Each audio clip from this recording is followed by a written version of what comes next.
So today I wanted to introduce you to one of my best friends. Unfortunately, he couldn't be here because he's serving time in prison here in the state of Florida. His name is Tony Mascaro, but we all call him Tony Dangerbridge, and there's a reason why we call him Tony Dangerbridge. That's what we're gonna get in today because this story is absolutely wild. So Tony kind of got thrown face first off of a bridge into the Intracoastal here in Daytona Beach. Sounds sketchy already, huh? Don't worry, it gets worse. The details of this whole scenario and how it went down, you can't write this stuff. And the fact that it happened right in front of a cop who got it on his car and body cam is the absolute mwah de gras. Some of these scenes are going to be a little intense, maybe a little bit crazy, so if you're really super sensitive, this might not be the video for you. But the rest of us are going to love it! So with that being said, let's go!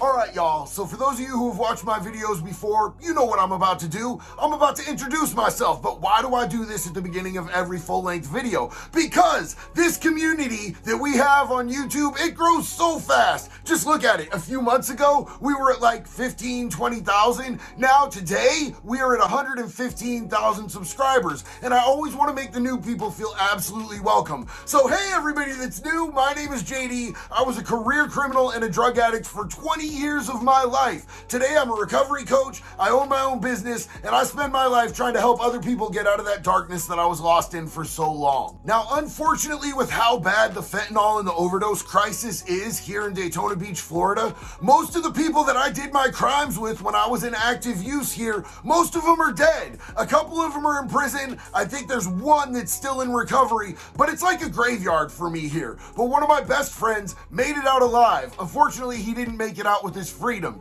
He was one of the kindest hearted people that I have ever known, man. This dude had a rock solid heart of gold. But he did have his propensities towards doing crimes and other illegal things to support his habits. So right now, he is in Avon Park State Prison here in the state of Florida, serving 7 years. But the good news is, and this is gonna sound really calloused and harsh, Tony, please forgive me, at least I know that if he's in prison, he's safer than he is on these streets. And that was a really hard thing for me to come to when my mom told me that she was relieved that I was locked up. I called her and I was like, Mom, I'm in jail. And she said, oh, thank God. And I was like, what do you mean? Why do you want me to be in jail? And she's like, because there's a better chance of you surviving your addiction while you're locked up in jail than it is for you to survive what you're doing on the streets. That hit me really hard. Like, that was absolutely a hard blow for me to understand. But I had to put myself in her shoes, put myself where her heart was at, and I understood. And I came to that understanding even more when I started seeing my friends go to prison that I was absolutely terrified we're gonna die in these streets. And today's story is a great example of those fears being validated. This is an absolutely sketchy thing that happened.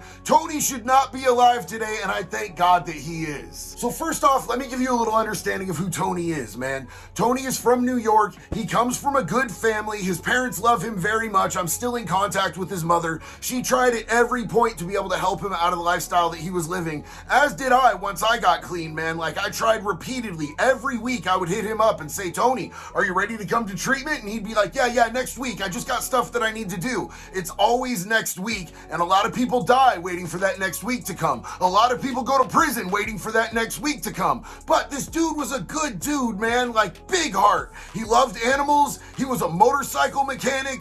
He was always trying to do something for others, and that didn't really suit him well for the world that he ended up living in. Enough with the suspense. Get to the story, you long-winded Irish fuck. All right. So look, Tony was out for a walk one day with a young lady who you might remember from some of my other stories. One in particular, it's about a bong that was made out of one of her lady bits. Yeah, Shithead. Y'all remember Shithead? And I'll put the link to that video in the description below. And I'm not calling her that. I did not give her that nickname. She gave her that nickname, and she has it tattooed across her stomach. But they happened to be walking over Main Street Bridge here in Daytona, just a couple blocks from where I live now, and this happened. A man accused of throwing another man off a Daytona Beach bridge about 30 feet down into the Intracoastal Waterway. Now, Christopher Mayer was seeing a 21-year-old Derek Godin throw another man over that Main Street bridge railing right ahead first. And according to investigators, Godin and two others got into an argument on that bridge, which led to a fight there. A local rower saved the victim thrown from the water. The guy was bleeding from his face, and he was standing on the black pilings there, and there doesn't appear to be a way for him to get back up, so I asked the police if I could be of assistance. And he rode and was able to help both of the victims, though refusing to press charges after this. Godin, though, was arrested anyway. He's now being held without bond tonight on aggravated battery charges. So the news didn't get the full story, and the cops definitely didn't get the full story, but I have the full story, and I'm going to tell you guys exactly what actually happened allegedly. And before any of y'all come at me in the comments talking about, oh, he's being a snitch, check this out. D was already prosecuted for this incident. He's already done his time for this incident, so anything they tried to throw at him now would be double jeopardy. And if you don't know what double jeopardy is, use your Google. Church. So Tony and Shithead were walking across the Main Street Bridge where they ran into D. That's Derek Godin. We all call him D on the streets. We don't call him Derek. That's square as fuck. Shithead owed D some money from some exotic substances that they had been dabbling in together, and she told him she didn't have the money, she'd have to get it to him later. He wasn't satisfied with that. He ends up cocking back and slapping her in the face. Tony jumps in immediately, starts swinging on him, but the thing is, Tony can't fight a lick. Luckily, neither could D. Then Tony took D's bike and threw it over the bridge. But then D took Tony and threw him over the bridge too. Right as the cop drove up and caught the whole thing on the body cam. Oh no! Now don't worry y'all, Tony was a strong swimmer and he made it out to some little island where he got picked up by a dude that was literally in a rowboat wearing a pirate blouse. You saw him in the interview in the beginning, this guy. I swear to God y'all, I told you cannot make this stuff up. This dude is legitimately wearing a pirate blouse. He was doing some sort of pirate event in the Intracoastal that day and he offered to get Tony back to land and the cops were like, yeah, that would be great. So he got Tony back to the shores. Cops immediately started grilling him. They were like, we saw that dude throw you off the bridge. And Tony immediately said, he what? Absolutely not. I fell. It was slippery. Tony may have been a mess, but that dude was no snitch. There was no bitch in that boy's blood. He refused to press charges, he refused to testify, and he refused to give any type of statement, which is the only reason that D isn't in prison for a real long time, y'all. But what was happening with D up on the bridge when the cop rolled up? Let's go ahead and take a look at that. On the ground right now. Get the fuck on the ground. On the fucking ground! X-ray 6-7 Central. On the ground. I'm gonna sit down. Main Street Bridge. I just got a male throw another male over the bridge. I got one at gunpoint. He just jumped over. On the ground. Get on your belly right now. Get on your belly right now. Get on your belly right now. On your fucking right now. Did y'all see that? Let me slow it down for you.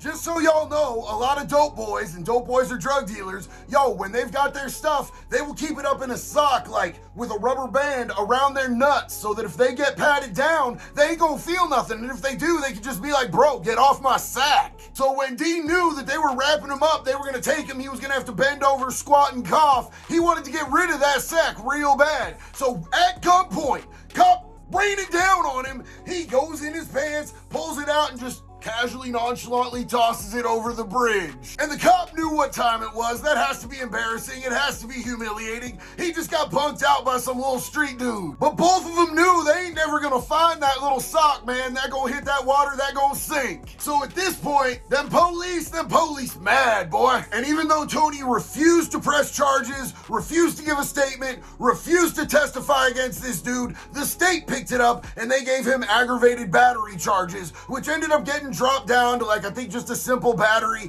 and he did like 30 or 60 days in county jail for throwing Tony right off that bridge, y'all. Now, I was with Tony when D got out, man, the first time they saw each other, they walked up to each other, they apologized for both their part in it, and they shook hands because both of them are men and they conducted themselves like men. I stood right there and just watched that thing. I kind of thought it was beautiful, man. I was proud of both of them for squashing their differences and not trying to take it to some next stupid level. So just in case anybody got it twisted up and they think that I'm throwing this story out there without Tony's permission, I talk to this dude every single week, man. That's my boy. And just because my boy's locked up in prison for a few years doesn't mean that I'm going to turn my back on him. I didn't turn my back on him when he was still in the streets. I ain't turning my back on him when he's in prison. We don't get down like that around here because we know what loyalty is. I asked him if I could share this story with you, and he said, yo, absolutely, bro. Just make sure to tell any of them girls that want to write me, they can absolutely write Tony Dangerbridge. That's my dog. So anyway, thank you guys for riding out. Once again, I love each and every one of you, man. If you haven't subscribed, hit that button. If you like this video and you want to hear more weird stories about my effed up life, go ahead and comment, let me know, hit the like, whatever you do, just do it. You know what I'm saying? And until the next one love, y'all. Be good or be good at it, baby. You sold me out. Did I let you down? My only interest in this conflict ain't complex. I just wanna see your bitch ass drown. Or y'all know what I'm about to do. I'm about to cock! You know what I'm about to do. I'm about to say the words, JD. Say the words right. All right, y'all. So those. Oh my fucking God, we're stupid. I suck.